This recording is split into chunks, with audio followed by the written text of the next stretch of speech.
तो 8th episode की शुरुआत होती है जिसमें कि हम सूर्या को देखते हैं जो कि मुंबई आ चुका था और नागा को मारकर एक जगह पे दफनाने के लिए एक गड्ढा खोद देता है। और जब वो लोग खुदाई कर ही रहे होते हैं तभी यहाँ पे राणा आ जाता है जो कि उन्हें एडवांस पेमेंट देता है। यहाँ पर सूर्या अपनी पेमेंट को चेक करता है जिसके बाद वो राणा से कहता है कि नागा को कोई भी मार सकता था, तुम्हारे टच में कई सारे पावरफुल लोग थे तो उसने नागा को मारने के लिए मुझे ही क्यों चुना। जिस पर कि राणा सूर्या से कहता है मैं नागा को ऐसे इंसान से मरवाना चाहता हूँ जो कि नागा से मेरी जितनी ही नफरत करता हो। अगली सीन में हम राणा को देखते हैं जो कि अपने बेटे एनी को लेने आया हुआ था। यहाँ पे एनी उदास था क्योंकि सारे दोस्तों को बता दिया था कि आज की पार्टी में प्रिंस रेड्डी आने वाला है, लेकिन वो तो हमेशा नहीं आता है। यहाँ पे राणा अपने बेटे से प्रॉमिस करता है कि प्रिंस रेड्डी आज की पार्टी में जरूर आएगा, यहाँ तक कि वो तुम्हारे साथ ही पार्टी में आएगा। यहाँ जफा के घर में हम जफा को देखते हैं जो कि न्यूज देख रहा होता है। न्यूज के द्वारा से मालूम पड़ता है महाराज आज मुंबई आ चुका है। ये देखकर जफा का दिमाग खराब हो जाता है और वो बहुत सारी शराब पीना शुरू कर देता है। और यहाँ यही हाल प्रिंस का भी था लेकिन किसी और वजह से। थोड़ी देर के बाद जब राणा यहाँ पर आता है तो प्रिंस यहाँ पे राणा को बताता है पार्टी में मंदिरा के साथ जो गंदी वीडियो बनी थी वो मुकेश ने हैक करके ली है और वो अब उसे ब्लैकमेल करना चाहता है। तो राणा यहाँ पे सबसे पहले मुकेश के पास कॉल करता है और उससे पूछता है कि आखिर उसे क्या चाहिए। तो मुकेश उन्हें बताता है कि उन्हें 3 करोड़ रुपए चाहिए। तो राणा उसकी बात मान जाता है। साथ ही यहाँ पे मुकेश राणा से कहता है ज्यादा चालाकी करने की कोशिश मत करना, अब मेरे पास बॉडीगार्ड भी है। तभी यहाँ पे प्रिंस राणा से कहता है हम मुकेश को पैसे नहीं देंगे क्योंकि जब हम उसे पैसे देंगे तब भी वो वीडियो डिलीट नहीं करेगा और हमें ब्लैकमेल करता रहेगा। यहाँ दूसरी तरफ हम सुरेश को देखते हैं जो कि एजाज खान को फोन कर रहा होता है लेकिन उसका कॉल नहीं लग रहा था, इसलिए वो अपने ही ऑफिस में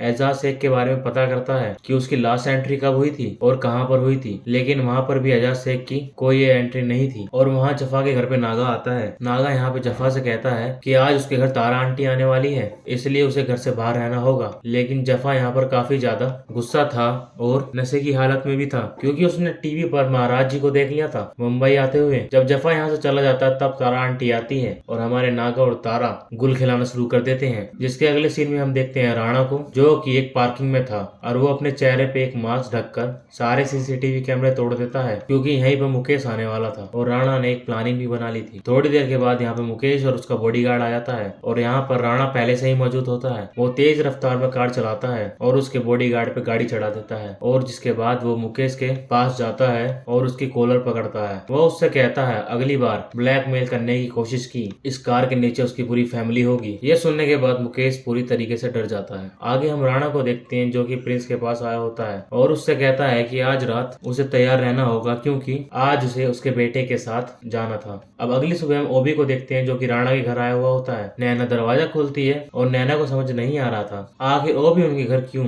आया है। जिसकी थोड़ी देर के बाद राणा ओबी के पास जाता है। ओबी राणा से कहता है वो जो भी कुछ कर रहा है सही कर रहा है, मैं उसके साथ हूँ। और रात को यहाँ पे नागा और तारा जब साथ में थे थोड़ी देर के बाद यहाँ पर सूर्य आ जाता है गन लेकर और दोनों को गन पॉइंट पे ले लेता है और अपने साथ ले जाता है। यहाँ राणा का बेटा आयनी पार्टी के लिए तैयार हो रहा होता है। राणा और नैना भी तैयार हो चुके थे क्योंकि वो आज डेट पर जा रहे थे। और राणा यहाँ पर जब वो अपने घर से बाहर जाता है तो वो बाहर वो सूर्य के साथ काम करने वाले सलीम को देखता है। सलीम से कहता है वो आखिर यहाँ पे क्या कर रहा है। इस पे कि वो उससे कहता है सूर्य ने मुझसे कहा है कि काम बस होने ही वाला है और काम होते ही वो उससे पैसा ले ले। यहाँ दूसरी तरफ सूर्य नागा तारा को एक अनजान जगह पर ले जा रहा होता है। तारा यहाँ पे बहुत ही ज्यादा डरी होती है क्योंकि उसे नहीं मालूम था कि ये बहुत बड़े गुंडे हैं। और यहाँ पे राणा और नैना एक रेस्टोरेंट में आते हैं खाना खाने के लिए। राणा बहुत खुश लग रहा था तभी अचानक से राणा की नजर सलीम के ऊपर पड़ती है।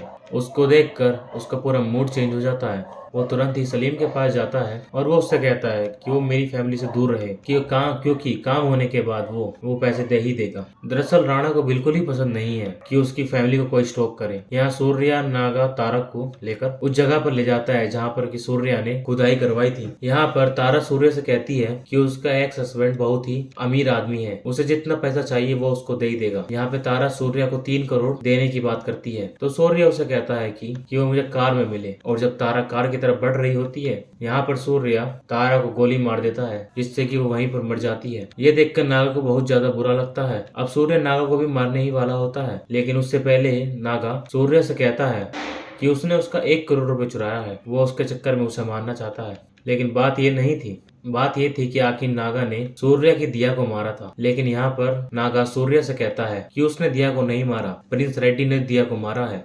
लेकिन ये ना सुनते हुए सूर्या नागा को गोली मार देता है और ये सीन यहीं पर कट होता है। यहाँ दूसरी तरफ राणा जब रेस्टोरेंट से निकल रहा होता है तो बाहर उसे सलीम मिलता है। सलीम यहाँ पे राणा को बताता है कि काम हो गया है और उन लोगों ने नागा को मार दिया है। वो उसे उसकी मरी हुई तस्वीर भी बताते हैं, जिसके बाद राणा सलीम को पैसा देता है और वो यहाँ से चला जाता है। जिसके बाद राणा जब अपने घर आ रहा होता है तो उसे काफी ज्यादा अफसोस हो रहा होता है, क्योंकि उसने अपने पिता को ही टपकुआ दिया। और यहाँ राणा का बेटा एनी बहुत ज्यादा खुश था, क्योंकि आज पार्टी में प्रिंस रेड्डी के साथ जाने वाला है। वो प्रिंस रेड्डी को पिकअप करने के लिए जा रहा था। यहाँ दूसरी तरफ हम तेज को अपने स्टूडियो में देखते हैं, जहाँ थोड़ी ही देर के बाद ऐना आती है। ऐना यहाँ पे तेज को बताती है कि वो उससे प्यार करती है और वो अपने पति को छोड़ने के लिए तैयार है। जिसके बाद वो लोग रात साथ में गुजारते हैं। और दूसरी तरफ हम जफा को देखते हैं, जिसे कि महाराज के बारे में पता लग गया था, जो कि कार से कहीं पर जा रहा था। और वो जब कहीं से जा ही रहे होते हैं तभी जफा उनके ऊपर हमला कर देता है। यहाँ पर नैना और राणा जब अपने घर पहुँचते हैं तो घर पे वो देखते हैं जोर जोर से म्यूजिक बज रहा है। उन्हें लगता है शायद नित्या के साथ रेहान कमरे में है, इसलिए वो तुरंत ही जब अपने घर में पहुँचते हैं तो उन्हें मालूम पड़ता है कि रेहान नहीं बल्कि उनके घर में तो नागा है, जो कि सूर्या की गोली से बच गया था। दरअसल सूर्या ने नागा को मारा ही नहीं। जिसके बाद नागा राणा से कहता है कि उससे ये उम्मीद तो नहीं थी, वो उसे फैमिली समझता था। आखिर उसने उसके साथ ऐसा क्या किया कि वो उसे फैमिली नहीं समझता। लेकिन राणा के हिसाब से नागा ने इतनी सारी गलतियां की हैं कि वो उसे बता भी नहीं सकता। जिसके बाद हम सूर्या को देखते हैं, जो कि प्रिंस रेड्डी के घर में पहुंच चुका था, जहाँ पे कि वो अपने बेबी को खिला रहा था। सूर्या यहाँ पे प्रिंस से कहता है कि उसे मालूम चल गया है कि आखिर दिया को किसने मारा। सूर्या के साथ नागा भी था और वो उससे कहता है कि हम तुझसे बदला लेने के लिए आए हैं। और थोड़ी ही देर के बाद वहाँ पे एनी को देखते हैं, जो कि प्रिंस रेड्डी के घर पर पहुंच चुका था। वो ब्लॉग को शूट भी कर रहा होता है और वो जैसे ही प्रिंस रेड्डी के कमरे में पहुंचता है तो वो पूरी तरह से शॉक रह जाता है, क्योंकि यहाँ पर प्रिंस रेड्डी टपक चुके थे। और ये जब बात राणा को पता चलती है और वो तुरंत ही प्रिंस रेड्डी के घर पर पहुंचता है, जहाँ पर वो सबसे पहले अपने बेटे को संभालता है, क्योंकि वो सदमे में जा चुका था। और राणा यहाँ पर कुछ पुलिस ऑफिसर से भी बात करता है। वो पुलिस ऑफिसर राणा को बताते हैं कि कोई भी सबूत नहीं है, सीसीटीवी फुटेज भी क्लियर है और उन्हें एक बहुत बड़ा बॉलीवुड स्टार स्कैंडल लग रहा है। तभी राणा को याद आता है प्रिंस रेड्डी का बेबी भी अंदर है। वो तुरंत ही अंदर ही जाता है, जहाँ पर कि वो देखता है कि बेबी एकदम सेफ है। जिसके बाद राणा अपने बेटे एनी को लेकर जब घर जाता है तो घर पर उसके पास सूर्य का फोन आता है। सूर्य यहाँ पे राणा से कहता है कि प्रिंस को मैंने मारा है, क्योंकि मुझे मालूम चल गया है कि दिया को उसने ही मारा है, और उसे ये भी मालूम चल गया है कि उस मर्डर में तुम्हारा भी हाथ था और प्रिंस रेड्डी को तुमने ही बचाया है। जिसके अगले सीन में हम जफा को देखते हैं, जो कि खून में लथपथ था। वो तेज के स्टूडियो में पहुंचता है, जहाँ पर कि तेज ऐना के साथ रात गुजार रहा होता है। जैसे ही जफा यहाँ पर पहुंचता है वो धड़ाम से गिर जाता है और एपिसोड होता है यहीं पे खत्म। जिसको ये एपिसोड पसंद आया भाई चैनल को सब्सक्राइब कर लो, वीडियो को लाइक कर दो। मैं मिलता हूँ आपको अगली वीडियो में।